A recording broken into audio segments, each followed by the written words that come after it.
오늘 본문은 사도행전 20장 13절과 히브리서 11장 5절 말씀입니다. 먼저 사도행전 20장 13절 말씀을 봉독하겠습니다. 우리는 앞서 배를 타고 앗소에서 바울을 태우려고 그리로 행선하니 이는 자기가 도보로 가고자 하여 이렇게 정하여 준 것이라. 이어서 히브리서 11장 5절 말씀을 봉독하겠습니다.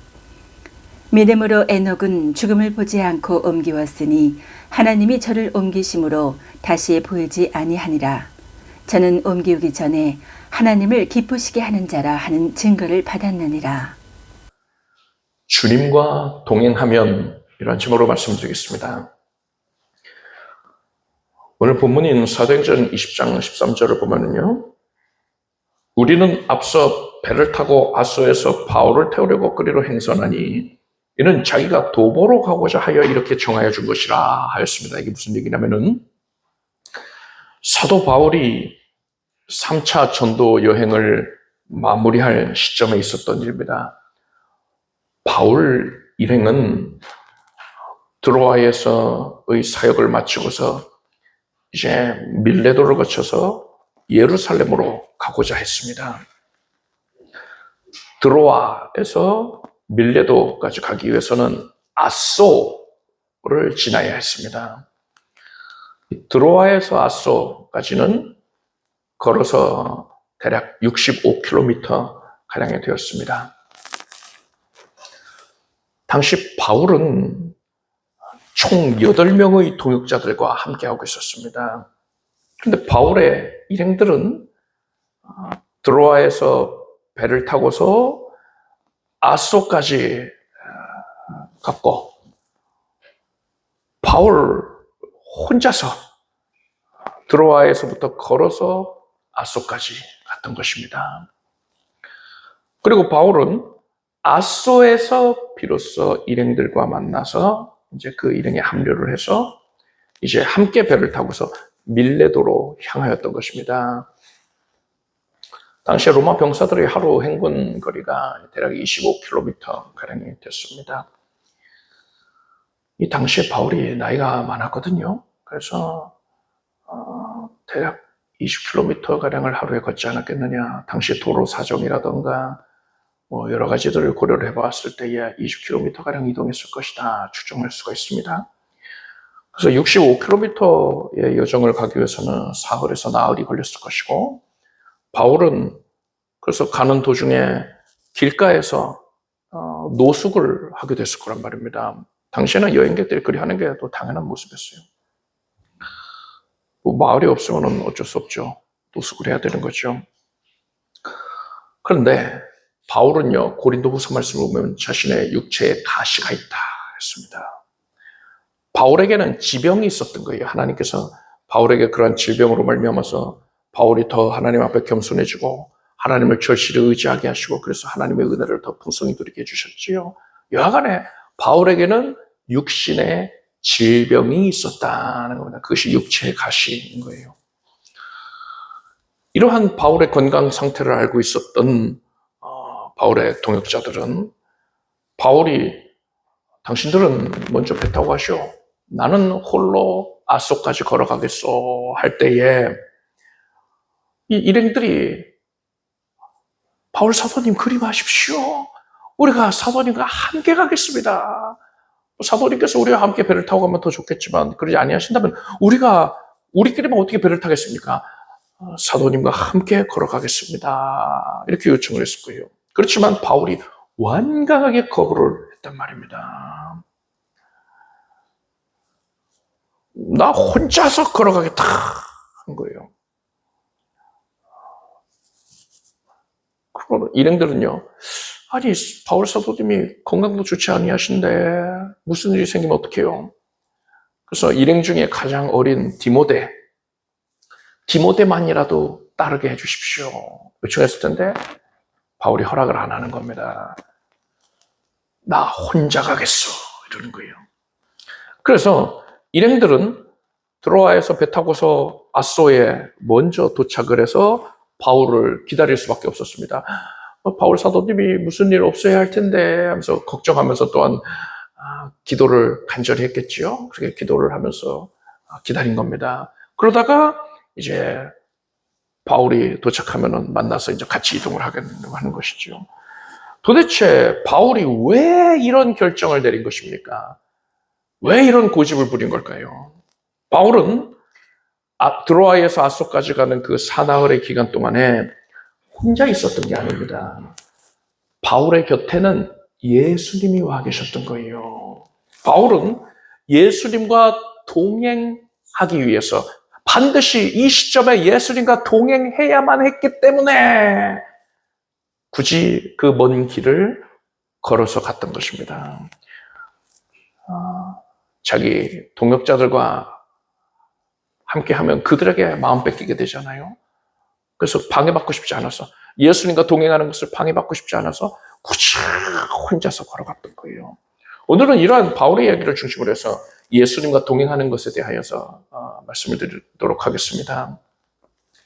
바울은 선교하는 동안에 위협에 직면하게 되면 그 자리를 피하곤 하였습니다. 이때 바울이 자기 생각으로 이 자리를 피했을 리가 없지요. 바울은 오직 성령의 뜻을 여쭙고 성령의 뜻대로 모든 것을 판단하고 결정하고 행하는 자였습니다. 성령님께서 바울에게 그 자리를 피하라 명을 하신 겁니다. 바울이 위협에 직면했을 때 수많은 위협에 직면하게 되거든요. 수차례 그런 일들이 있는데 그때마다 피한 것을 볼 때에 성령께서 바울에게 위협이 있으니 피하라 이렇게 항상 지시하셨다는 거예요. 그래서 오늘날의 선교사들 또한 복음 전도자들 주의 종들도요, 선교지에서 또한 사역 가운데에 위험한 상황에 직면하게 되면 신앙으로 이겨내야지 하고서는 그 위협을 정면 돌파하려고 하면 안 되는 겁니다. 그것을 피하는 게 기본 원칙인 거예요. 성령께서 일반적으로 그것을 원하신단 말입니다. 그래서 공산당이 괴뢰군이 총 들고서는 지금 포위하려고 하고 있다 하면은 일반적인 경우에 도망을 쳐야 된다는 말이죠. 바울이 그랬듯이요. 위협 앞에서 도망을 쳐야 되는 것이죠. 그런데 예외의 경우가 있단 말입니다. 예외 상황이 있어요. 언제입니까? 하나님께서 피하라고 안내하시고 그것을 맞이해라, 감당하라, 맞닥뜨리라 이렇게 명하신다면 그런 명령을 너무나도 분명하게 받았다면요 피하면 안 되지요. 순교할 각오로서 그 위험한 상황을 맞닥뜨려야 되는 겁니다. 바울은 오늘 본문에 이어지는 내용을 보면은요 20장 22절 23절 사도행전을 보니까 보라 이제 나는 심령의 매임을 받아 예루살렘으로 가는데 저기서 무슨 일을 만났는지 알지 못하노라. 오직 성령이 각 성에서 내게 증거하여 결박과 혼란이 나를 기다린다 하시나 했습니다. 바울이 이 3차 전도 여행 중에 여러 성에 들려서 복음을 전하는데 그때에 성령님께서 바울에게 그리고 또한 몇몇 성도들에게 바울이 예루살렘에 가게 되면 환란을 당하게 된다. 결박을 당하고 환란을 겪게 된다. 이 사실을 예언을 해주신 겁니다. 예고하여 주신 거예요. 그런데 이번에는요. 바울이 이전에 겪었던 환란과는 달랐습니다. 물론 이전보다 성령께서 더 압도적으로 많은 빈도로 그렇게 예언을 해주신 것도 있겠지만 이전에는 성령님께서 핍박이 있을 것이니 피하라 하셨습니다. 그래서 피할 수 있었거든요. 그런데 이번에는 성령께서 피하라고 하지 아니하셨다는 거예요. 그래서 어떻게 해야 하는가 고민이 됐을 것입니다. 바울은 이후의 내용을 보면요. 밀레도에 도착을 해서 그곳에서 에베소 교회의 장로들을 초청을 해서 그들에게 이렇게 말합니다. 보라, 내가 너희 중에 왕래하며 하나님 나라를 전파하였으나 지금은 너희가 다 네 얼굴을 다시 보지 못할 줄 아노라 했습니다. 다시 못 본다 뭡니까? 이제 내가 죽을 것 같다 얘기해요.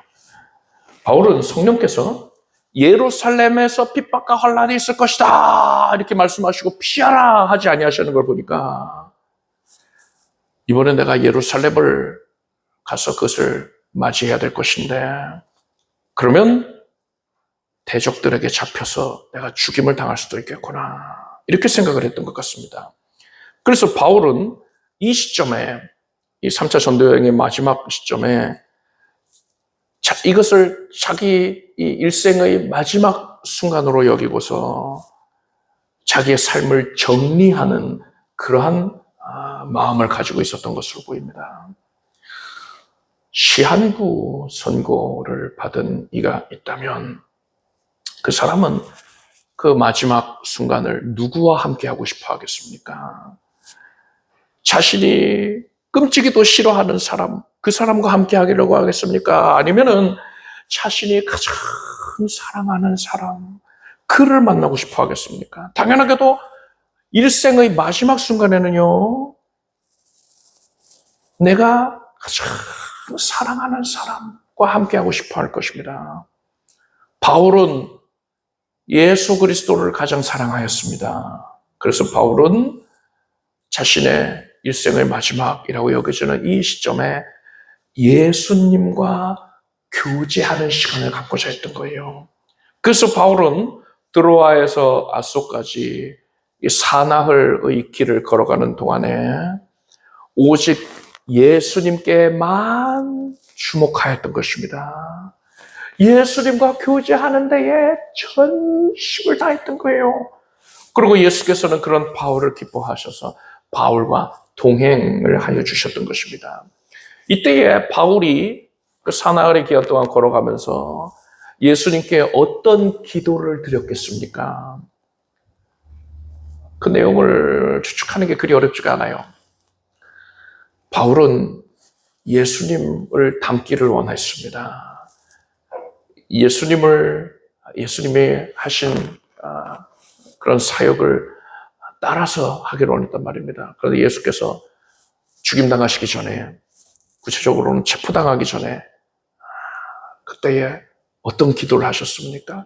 겟세마네 동산에서 마가복음을 보니까 조금 나아가서 땅에 엎드려 될 수 있는 대로 있다가 자기에게서 지나가기를 구하여 가라사대 아버지여, 아버지께는 모든 것이 가능하오니 이 잔을 내게서 옮기시옵소서. 그러나 나의 원대로 마옵시고 아버지의 원대로 하옵소서. 이렇게 예수께서 기도하셨습니다. 예수님 앞에 잔이 놓여져 있는 거예요. 실제로 잔이 놓여 있는 겁니다. 영적으로 볼 때에. 예수님 앞에 어떤 잔이 놓여 있느냐. 아담 이후로 세상의 마지막까지 존재하게 될 모든 사람들, 모든 죄인들의 죄가 농축되어 있는 잔인 것입니다. 하나님 아버지께서는요, 예수께 그 잔을 마시라 하시는 거예요. 그 잔을 마심으로써 인류의 모든 죄를 짊어지라, 네가 담당하라 하시는 겁니다. 그리고 이 잔은요, 또한 고통의 잔이었습니다. 예수께서 이 잔을 마시면은요, 예수님은 죄에 오염되는 겁니다. 이 죄를 짊어지는 겁니다. 그리고 죄값을 치러야 되잖아요. 인류의 모든 죄에 대한 죄값을 대신 치러줘야 된단 말입니다. 죄의 쌌은 사망이요. 예수님은 죄값을 치르기 위해서 십자가에 못 박혀서 몸 찢겨서 피 흘리시고 죽임당하셔야만 하는 겁니다. 예수님은 순결한 분입니다. 죄가 하나도 없으시고 죄를 알지도 못하는 분이시라 했습니다. 그런데 이 추악한 죄에 오염이 되셔야 되는 거예요. 여러분, 어디 공장에서 흘러나오는 폐수, 큰 물을 생각해 보십시오. 사람들이 온갖 더러운 것들을 넣은 그런 더러운 물, 그 물을 엑기스만 뽑아냈다고 생각해 보세요. 농축을 했어요. 구린내가, 악취가 진동을 합니다. 그런데 그것을 마셔야 한다면 마음이 내키겠습니까? 추악한 죄인들도 이 더러운 물을 마시기를 꺼려 하는데 예수님은 죄가 하나도 없는 분이라니까요. 지극히 순결한 분이란 말입니다. 그런데 인류의 모든 추악한 죄가 농축되어 있는 이 죄의 잔을 들이켜야 하는 겁니다. 이 더러운 죄에 오염되어야 하는 것입니다. 그러니까 예수님은 마음이 내키질 아니하시는 거예요. 그리고 예수님도요, 어디까지나 사람입니다. 사람의 모습으로만 나타나신 게 아니라 진짜 사람이 되어 오셨단 말입니다. 그래서 예수님은요, 사람인지라 십자가의 고통을 겪고 싶지 않았습니다. 얼마나 끔찍한 고통을 겪게 될지 예수님은 다 내다보고 아셨단 말입니다. 그래서 예수께서 마음이 몹시 괴로워서 아버지께 어떻게 기도하셨습니까? 아버지, 내가 이 일을 겪지 않게 해주십시오. 이 잔을 마시지 않아도 되게 해주세요. 아버지께서는 모든 것을 하실 수 있으니 나에게 이 잔을 마시라고 하지 마시고 나에게서 옮겨주십시오. 이렇게 예수님이 기도를 하셨어요. 그렇지만 예수님은 거기서 그치지 않으셨습니다. 예수님은 그러나 나의 원대로 마옵시고 아버지의 원대로 하옵소서, 이렇게 기도하셨어요. 자신의 뜻을 다 내려놓고 아버지의 뜻에 순종하신 것입니다. 바울도 마찬가지였을 겁니다. 바울은요, 주님께서 저를 이방인의 사도로 세우지 않으셨습니까? 아직도 이 세상에 복음을 들어야 할 자들이 많이 있습니다.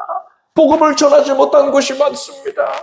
제발 제가 지금 죽지 않고 더 복음을 전할 수 있게 해주세요.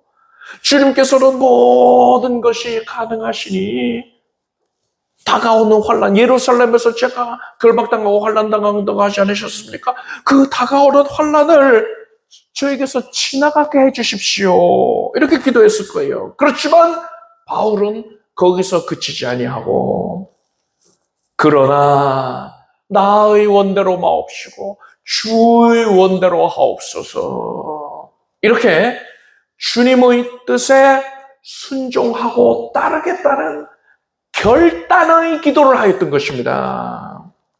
예수께서 겟세마네 동산에서 기도하실 때에 하나님 아버지께서는 예수님께 대속사역을 완수할 수 있는 힘을 주셨어요. 그래서 예수께서는 예수님 앞에 놓여있는 이 죄의 잔, 고통의 잔을 단숨에 들이키신 것입니다. 바울은 어땠습니까? 바울은 주님과 동행하고 있는 이 긴밀한 시간을 가진 뒤에 이렇게 고백을 합니다. 사도행전 20장 24절 보니까 나의 달려갈 길과 주 예수께 받은 사명 곧 하나님의 은혜의 복음 증거하는 일을 마치려 하면은 나의 생명을 조금도 귀한 것으로 여기지 아니하노라. 바울은 이제 조금도 두려워하지 아니하고 순교의 길을 향하여서 담대하게 걸어가게 된 것입니다. 바울처럼 주님과 동행하는 삶을 산 가장 대표적인 인물로서의 에녹을 들 수 있습니다. 창세기 5장을 보니까 에녹은 65세에 무드셀라를 낳았고 무드셀라를 낳은 후 300년을 하나님과 동행하며 자녀를 낳았으며 그가 365세를 향수하였더라. 에녹이 하나님과 동행하더니 하나님이 그를 데려가심으로 세상에 있지 아니하였더라 했습니다. 성경은 에녹이 무드셀라를 낳은 후 300년을 하나님과 동행했다 했습니다. 여기서 우리는 에녹이 무드셀라를 낳은 이 사건이 에녹이 하나님과 동행하는 삶을 살게 된 것과 밀접한 관련이 있다라는 것을 짐작할 수 있습니다. 우리는 에녹과 무드셀라 사이에 정확하게 어떤 일이 있었는지는 알 길이 없죠. 그런데 일반적으로 볼 때에 부모가 자녀를 낳고서 하나님을 간절하게 찾게 되는 때가 언제입니까? 자녀가 아플 때예요. 어린 자녀가, 특히나 갓 태어난 자녀가 몹시 아픈데 사람의 방법으로는 어떻게 해볼 도리가 없는 겁니다. 이때에 부모의 마음은 다 들어가고 누가 시키지 않아도 하나님께 저렇게 절박하게 끓는 심령으로 호소하게 되는 거죠. 아마도 이 에녹이 아들 무두셀라를 몹시 사랑했는데 이 갓 태어난 무두셀라가 병약해서 생사의 갈림길에 놓이게 되지 않았을까. 그래서 수차례 위험한 고비를 겪지 않았을까. 이렇게 추측됩니다. 따라서 에녹에게는 가장 큰 기도의 제목이 뭐였겠습니까? 아들 무두셀라가 몸 건강하게 자라는 것. 그게 가장 큰 절박한 제목이었던 거예요.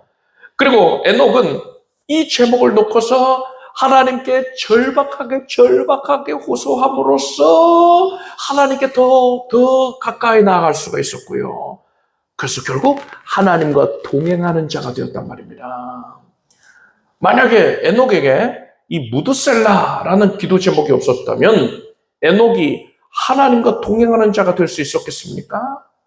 무드셀라가 아프지 않았다면요, 에녹은 다른 족장들과 다를 바 없이, 믿음의 족장들 나오잖아요. 그들과 다를 바 없이 그저 하나님을 잘 섬겼더라, 이렇게 평가받는 자가 되었을 뿐일 것입니다. 동행하는 자라는 칭호를 받지 못했을 거예요. 에녹에게 있어서 이 무드셀라는 마음을 아프게 하는 그런 기도 제목이었을지는 몰라도, 그런 무드셀라가 에녹을 하나님과 동행하는 삶으로 이끄는 통로가 되었던 것입니다. 오늘 본문에서 히브리서 11장 5절을 보니까요, 믿음으로 에녹은 죽음을 보지 않고 옮기었으니 하나님이 저를 옮기심으로 다시 보이지 아니하니라. 저는 옮기오기 전에 하나님을 기쁘시게 하는 자라 하는 증거를 받았느니라 했습니다. 하나님께서는 하나님과 동행을 하고 있는 이 에녹의 모습을 기뻐하셔서 에녹이 죽음을 보지 않고 천국에 들어가게 하셨습니다. 그런데 여러분 생각해 보십시오. 에녹이 어디 골방에서 혼자서 그렇게 기도를 하고 있다가 하나님이 그를 천국으로 데려가셨으면요, 사람들은 그걸 알 길이 없지요. 에녹 할아버지가 사라지셨네? 어디 가셨지? 하고 실종 신고하겠죠. 그렇죠? 할아버지 좀 찾아주세요. 여기저기 동네방네 찾고 있을 겁니다. 그런데 분명히 하나님을 기쁘시게 하는 자라 하는 증거를 받았다. 이것은 그럼 무슨 얘기입니까? 에녹이 죽음을 보지 않고 천국에 입성하는 그 장면을 이 당시에 수많은 사람들이 목격을 했다는 거예요. 그래서 그들이 그 내용을 다른 사람들에게 또 후대에 증거하였던 것입니다. 이들이 증인이 되었던 거예요. 그래서 이것이 바로 하나님 기쁘시게 하는 자라 하는 증거를 받았다라는 말씀의 의미인 것입니다. 공개적으로 에녹은 천국에 들어갔던 거예요. 자, 두 사람이 동행을 하기 위해서는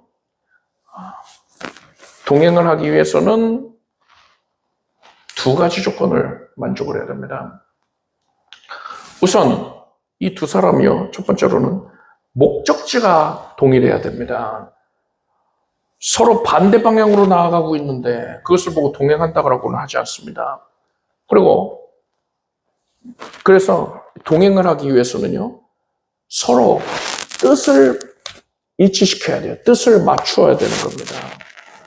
둘째로 이 두 사람은 서로 가까워야 돼요. 목적지가 동일하다 하더라도 두 사람이 100m 떨어져서 가고 있어요. 1km 떨어져서 가고 있어요. 그러면 두 사람이 동행한다고 보지 않습니다. 이렇듯 두 사람이 동행하기 위해서는요, 두 사람은 반드시 동일한 뜻을 갖고서 가까워야 돼요. 그러니까 친밀한 교제를 하고 있어야 되는 겁니다. 따라서 바울이 그리고 에녹이 하나님과 동행했다라고 하는 것은 바울과 에녹이 하나님과 뜻을 같이 했다. 그리고 하나님과 친밀했다는 거예요. 바울은요, 주님의 뜻대로 하옵소서. 이렇게 자신의 뜻을 내려놓고 하나님의 뜻에 자신의 뜻을 맞췄던 겁니다. 겟세마네 기도를 했던 거예요. 그리고 에녹도 마찬가지였던 겁니다. 하나님의 뜻을 자신의 뜻으로 삼았던 것입니다. 그리고 이 둘은 앞서 말씀드린 것처럼 하나님과 친밀하게 지극히 가깝게 교제를 하고 있었던 거예요. 이것이 동행이었습니다. 여러분, 하나님께서 사람을 창조하신 목적은요, 그 이유는요, 사랑의 교제입니다. 사랑의 교제에 있어요. 따라서 사람은 하나님과 친밀하게 교제할 때에 비로소 창조된 목적에 부합하는 가장 성공적인 삶을 살았다라고 할 수 있는 것입니다. 그래서 시편 기자는 하나님께 가까이 함이 내게 복이라 이렇게 고백한 겁니다. 여러분, 하나님께 가까이 하는 것이 성공입니다. 바울과 에녹이 하나님과 가까이 해서 동행하여서 그래서 그들은 가장 성공적인 삶을 살았다 할 수 있지 않겠습니까? 근데 여러분, 바울이 성공한 이유는 뭡니까? 그가 세계 각 지역에 교회를 많이 세웠으니까, 성도 수가 많았으니까 성공입니까? 그게 아니에요. 하나님과 가까이 했기 때문에, 하나님과 동행했기 때문에 바울은 성공한 겁니다. 하나님이 보실 때 기준은 그거예요. 세상 사람들은 뭐 가시적인 어떤 조건들을 가지고서 성공의 척도를 얘기하지만 그게 아니에요.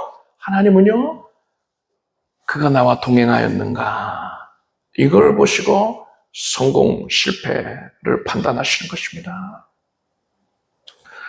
여러분, 하나님과 동행함으로써 하나님이 인정하시는 성공적인 삶을 살기를 바랍니다. 자, 그리고 보십시오. 바울이 하나님과 동행하였더니 그 이후의 일들이 어떻게 전개가 됐습니까? 바울 당시에 로마 제국의 수도였던 로마에도 복음이 전해져서 교회가 생겨났습니다. 그런데 이 로마 교회는요, 평신도들이 세운 교회였어요. 목회자가 간 적이 없습니다. 그래서 성경 공부라든가 성경 교육이라든가 이 교리적으로 제대로 정립이 안 돼 있었어요. 그렇기 때문에 이단이 틈타기가 쉬웠습니다. 이단의 미혹에 취약했어요. 그래서 바울이 로마 교회를 생각할 때 근심이 앞서는 겁니다. 너무나 안쓰러워서 빨리, 하루라도 빨리 가서 그들을 성경으로 바로 세우고 교육을 해주고 싶은데, 말씀을 전하고 싶은데, 그래서 로마 선교를 가고자 했는데, 로마서 1장 13절을 보니까 바울이 이렇게 말합니다. 로마 성도들에게 이렇게 말합니다. 형제들아, 내가 여러 번 너희에게 가고자 한 것을 너희가 모르기를 원치 아니하노니 이는 너희 중에서도 다른 이방인 중에서와 같이 열매를 맺게 하려 함이로되 지금까지 길이 막혔도다 라고 했어요. 바울의 로마 선교가 여러 가지 이유들로 인해서 치명적인 그런 걸림으로 인하여서 번번이 좌절이 됐다는 거예요. 그래서 바울이 너무나도 안타까운 마음에 로마 교회의 성도들에게 신앙의 정수를 잘 정리를 해서 편지를 보냅니다. 이 편지를 통해서 그들의 신앙이 정립되길 바라는 마음에서 보냈어요. 이 편지가 바로 로마서인 것입니다. 이렇듯 바울은 로마에 가고 싶었는데 못 가고 있었어요. 그러던 중에 바울이 이제 성령께서 예루살렘에 가면은 결박, 환란이 기다린다 이렇게 말씀하셨잖아요. 그리고 피하라고도 안 하셨단 말입니다. 그래서 당할 것을 명하신 것 같아요. 그래서 바울이 예루살렘에 도착했어요. 담대하게 죽을 각오로 예루살렘에 간 겁니다. 그러자 유대인들이 득달같이 달려들어가지고서는 바울을 죽이려고 합니다. 그런데 그러한 시도가 실패하게 됐습니다. 그러자 유대인들이 이번에는 바울을 로마 총독에게 고발을 합니다. 예수님을 총독에게 고발해서 죽였던 것처럼 바울도 그렇게 죽이고자 하였던 거예요. 바울은 이스라엘 내에서는 유대인들의 입김 때문에 이타적인 재판을 받게 될 것이다. 자신에게 불리할 것이다 라고 생각을 했습니다. 그래서 총독에게 나는 로마 시민이니 나는 로마 황제에게 재판을 받게 해주시오. 이렇게 요구를 합니다. 로마 시민은 로마 황제에게 재판을 받을 권리가 있었습니다. 그리고 총독은 그러한 요청을 받으면 반드시 그것을 응해 주어야 할 의무가 있었습니다. 그래서 바울은 로마 황제에게 재판을 받기 위해서 예루살렘에서 로마로까지 가는데 죄수의 신분으로 압송되었어요. 이때 바울의 호송 책임자는 백부장이었습니다. 백부장은 100여 명의 병사들을 거느리는 자예요. 따라서 100여 명의 병사들이 바울을 호송했다는 걸 알 수 있습니다. 바울이 배를 타기만 하면은 배에서 바울을 죽여야겠다 벼르는 자들이 많았습니다. 그래서 3차 전도여행 때도 아가야에서 바로 배를 타려고 했는데 배에서 바울을 죽이려고 하는 자들의 계획을 듣고서는 육로로 마게도냐로 이동해서 드로아로 가지 않았습니까? 그것처럼 이번에도 바울이 로마 가려고 그냥 배 탔으면 죽임당한단 말입니다. 그런데 100여 명의 병사들이 바울을 호위하고 있는 거예요. 그러니까 유대인들이 감히 바울을 죽일 엄두를 못 내는 겁니다. 그렇게 바울은 유대인들의 위협에서 벗어나서 안전하게 로마에 당도할 수가 있었습니다. 그러고서 이제 로마 황제 앞에서 재판이 열려야 되는데 고발자들이 유대인들이 도착을 해야 되잖아요. 근데 유대인들이 황제 앞에 서는 걸 두려워했습니다. 왜냐면 바울이 법을 어긴 게 아니니까 황제가 뭐 이런 걸 가지고서는 고발을 하느냐. 화를 내면 큰일 나거든요. 그게 두려워서 유대인들이 감히 로마로까지 찾아가지를 못합니다. 그래서 고발인들을 기다리다가 계속 재판이 이제 지연이 되는 거죠. 지연이 되다가 기한을 넘겨서 결국 재판 자체가 무혐의로 종결이 돼버립니다. 이 기간 동안에 바울은 가택연금 상태였습니다. 그리고 그 집을 찾아오는 수많은 사람들을 대상으로 하여서 바울이 활발하게 복음을 전파합니다. 하나님께서는 바울이 겪은 이 핍박과 환난을 통하여서 바울이 그토록 사모했던 로마 선교가 이루어지게 해주셨던 거예요. 자, 그리고 에녹의 경우는 어땠을까요? 에녹은 이 무드셀라로 인하여서 하나님과 동행하게 되었다 하지 않았습니까? 에녹은 하나님과 동행함으로써 어떤 결과를 얻게 됐습니까? 우선 대표적으로 죽음을 보지 않고 천국에 들어가게 됐죠. 이것도 굉장히 대단한 사건이지만 이것 말고도 중요한 결과가 한 가지 또 있습니다. 뭡니까? 그 아들 무드셀라에 대한 기록을 보면은요, 무드셀라는 187세에 라멕을 낳았고 라멕을 낳은 후 782년을 지내며 자녀를 낳았으며 그는 969세를 향수하고 죽었더라 했습니다. 무드셀라는 969세를 살았다는 거예요. 여러분, 노아의 홍수 이전에 사람의 수명이 굉장히 길었습니다. 고대에는 사람의 수명이 굉장히 길었어요. 하나님께서 인류를 번성케 하시려고 자식을 낳고 또 낳고 하게 하시려고요. 그래서 수명을 굉장히 길게 허락을 해주셨어요. 홍수 이후에 이제 급격하게 수명이 줄어들게 됐단 말입니다.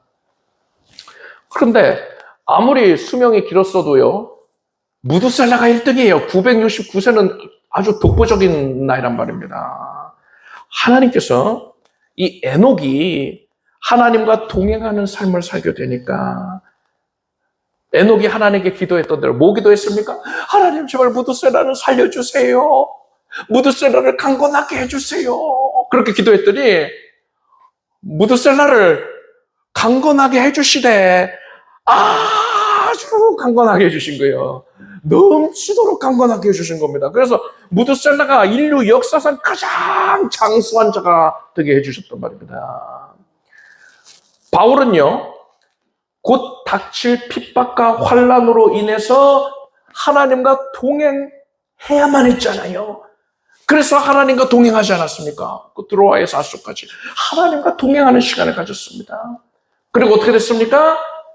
핍박과 환난이 로마 선교로 변화가 됐습니다. 그리고 에녹은 어땠습니까? 무드셀라의 연약함으로 인하여서 하나님과 동행하였더니 무드셀라는 가장 장수한 자가 됐어요. 이렇듯 우리가 어떤 문제로 인하여서 하나님과 동행하면 하나님께서는 우리를 기뻐하셔서 동행하는 우리를 기뻐하셔서 우리가 기도한 그 간절한 문제에 대하여서 어떻게 응답 주시느냐? 우리가 기도한 것 이상으로 누르고 흔들어 차고 넘치는 복을 베풀어 주시는 것입니다. 여러분 혹시 지금 여러분의 삶 가운데에 바울이 그랬듯이 핍박과 환난을 겪고 있습니까? 아니면 에녹에게 무드셀라가 그랬듯이 여러분은 여러분의 마음을 아프게 하는 또한 간절한 절박한 기도 제목을 가지고 있습니까? 하나님께서 그런 제목을 우리에게 왜 주신 것입니까? 바울이 그랬듯이, 에녹이 그랬듯이 하나님께서는 우리가 그것으로 말미암아서 하나님과 동행하기를 원하시는 것입니다.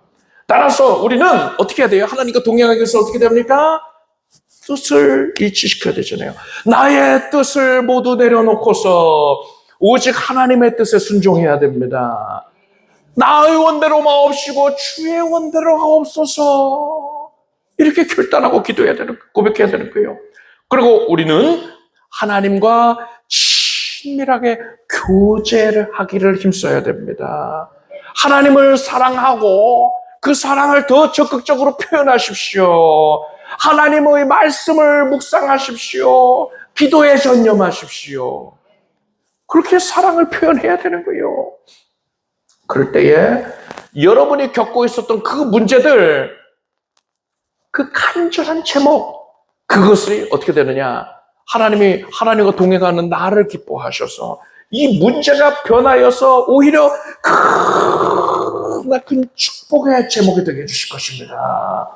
바울이 겪었던 핍박과 환난이 로마 선교가 됐듯이 에녹에게 있어서 너무나도 연약했던 그 무드셀라가 인류 역사상 가장 장수한 자가 되었듯이 하나님께서는 하나님과 동행하는 자에게 반드시 넘치게 응답을 베풀어 주시는 것입니다. 여러분은 여러분이 겪고 있는 문제들로 인해서 오직 하나님과 동행하기를 힘쓰길 바랍니다. 기도하겠습니다. 하나님 감사합니다. 하나님께서 우리에게 원하시는 것 하나님과 동행하는 삶입니다. 그 수에서 애쓰게 해주시옵소서. 나의 뜻을 내려놓고 오직 하나님의 뜻을 받들겠습니다. 하나님과 교제하는 데 전념하겠습니다. 그래서 하나님과 동행한 자라고 인정받게 하시고 모든 문제의 연약이 변모하여 축복이 되는 것을 보게 해주시옵소서. 예수님의 이름으로 기도드립니다. 모두 자리에서 일어나셔서 가슴에 손놓고 앞봉수 손놓고 기도하겠습니다. 하나님을 사랑합니다. 이 마음이 더욱 간절해지게 해주셨고 하나님을 향한 사랑을 힘써서 고백하게 해주시옵소서. 하나님과 동행하는 심령 되게 하소서. 하나님을 의뢰합니다. 하나님을 바라봅니다. 하나님과 동행합니다. 성령께서 우리의 삶 전체를 책임져 주시고 모든 연약을 뒤덮어 주시고 성령의 능력 나타남으로 말미암아 강건케 해주시옵소서. 문제가 변하여 축복이 되게 해주시옵소서. 예수 그리스도의 이름으로 명령한다. 주의 사랑받는 자녀들이리 심령 속에 마귀가 두고 갔던 모든 저주의 찌꺼러기들이 어둠의 생각이 사라져라. 우울증이 사라져라. 자기 정죄감이 사라져라. 오직 성령 안에서 기쁨과 평강이 가득하고 마음을 요란케 하는 모든 마귀의 책동이 멸해집니다. 멸해졌습니다. 하나님께서 연약한 육신을 고쳐주시옵기를 구합니다. 예배드리는 데에 또한 복음 증거하는 삶을 살아가는 데에 일상생활 가운데에 어려움 겪지 아니하도록 하나님께서 머리부터 발끝까지 강건하게 해주시옵소서. 오직 성령의 능력으로 말미암아서 주의 자녀들을 지금 쾌쾌하게 해주시옵소서. 하나님께서 우리 기도를 들으셨습니다. 예수 이름으로 모든 연약이 물러갈지어다. 생명으로 충만할지어다. 강건함 위에 더한 강건함을 내려주시옵소서. 암세포가 사라질 것이고 염증이, 종양이, 혹이, 물혹이 다 사라질지어다. 모든 수치는 정상이 될지어다. 하나님께서 생명을 충만케 하여 주시고 하나님께서 새 힘으로 충족해 주셨습니다. 이제 하나님이 나를 낫게 하셨음을 확인하고 기뻐하고 감사함으로 영광을 올릴지어다. 온 가족은 예수 이름 안에서 평안할지어다. 예수 잘 섬길 것이고 강건할 것이고 마음에 소원하는 바가 다 이루어질 것이고 가정에는 기쁨과 평강의 소식만 가득할지어다. 성령 안에서 지금 문이 열릴지어다. 취업을 허락하시옵소서. 안정된 직장을 얻게 해주시옵고 직장 내에서 으뜸되고 성취감을 맛보게 해주시옵소서. 진학을 허락하시옵고 학업 간의 진보와 향상을 나타내게 해주시옵소서. 집중력의 연사도 주시고 이해력의 연사도 주시옵소서. 하나님께서 각 가정의 온 가족들에게 능력 부어주셔서 모든 자격시험에서 은혜를 나타내게 해주시옵소서. 하나님의 응답의 역사로 물질의 복을 얻게 하여 주시옵소서. 부욕해 하여 주시옵소서. 주께 헌신하는 데에 더 열심히 내게 해주시고 우리 교회의 선교사에게 임하게 하시옵소서. 예수님의 이름으로 기도드립니다. 믿은 대로 될지어다. 이렇게 박수를 올리겠습니다. 잘 앉으십시오. 준비하신 예물을 정성된 마음으로 드리겠습니다. 드리신 예물 위해 축복 기도하겠습니다.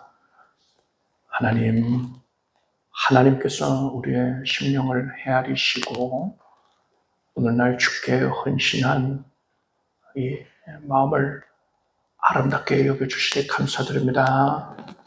하나님께서 기뻐하여 주시며 기쁨으로 말미암아 주의 백성들의 심령에 기쁨이 가득하게 하여 주시옵소서. 응답받았습니다. 주께 헌신한 이들이 큰 은혜와 복을 받았습니다. 이제 감사와 간증이 넘쳐나게 해주시옵소서. 주를 향한 헌신의 지경이 더욱 넓어지게 해주시옵소서. 예수님의 이름으로 기도드립니다. 교회 소식을 말씀드리겠습니다. 물세례식과 임직예배 일정 참고하시기 바랍니다. 요한복음 16장 14절을 우리가 함께 읽겠습니다. 그가 내 영광을 나타내리니 내 것을 가지고 너에게 알리겠습니다. 우리 주 예수 그리스도의 무한하신 은혜와 하나님 아버지의 사랑과 성령님의 교통하심이 주 하나님과 동행하는 삶을 살기를 간절히 소원하는 그것을 위해 쓰고 노력하는 사랑하는 자녀들 위해 영원히 함께 없시기를 축원합니다.